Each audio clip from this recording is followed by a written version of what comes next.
বাসন্তীতে BJP প্রার্থীকে ঘিরে জয় Bangla slogan, গাড়ি ভাঙচুরের অভিযোগকে ঘিরে চাঞ্চল্য। বাসন্তীতে বিজেপির প্রার্থীর ওপরে হামলা ও গাড়ি ভাঙার অভিযোগ। বাসন্তী বিধানসভা কেন্দ্রের ৭৬ নম্বর বুথের ঘটনা। বিজেপি প্রার্থী বিকাশ সর্দার যখন বুথ পরিদর্শনে যান তখন তার ওপর হামলা করা হয় বলে অভিযোগ। ভেঙে দেওয়া হয় বিকাশ সর্দারের গাড়ি, তার নিরাপত্তারক্ষীর আগ্নেয়াস্ত্র কেড়ে নেওয়ার চেষ্টা করা হয় বলেও অভিযোগ।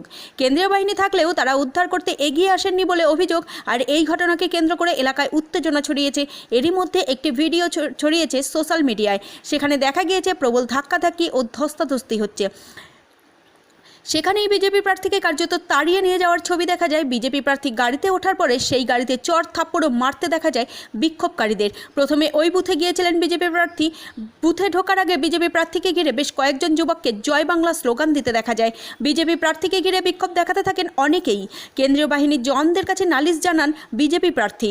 তারপর কেন্দ্রীয় বাহিনীর এক জওয়ানকে বলতে শোনা যায়, এটা পোলিং বুথ, এখানে চেঁচামেচি করবেন না। বুথ থেকে বেরিয়ে আসার পরেও বিজেপি প্রার্থীকে ঘিরে স্লোগান করেন বেশ কয়েকজন যুবক।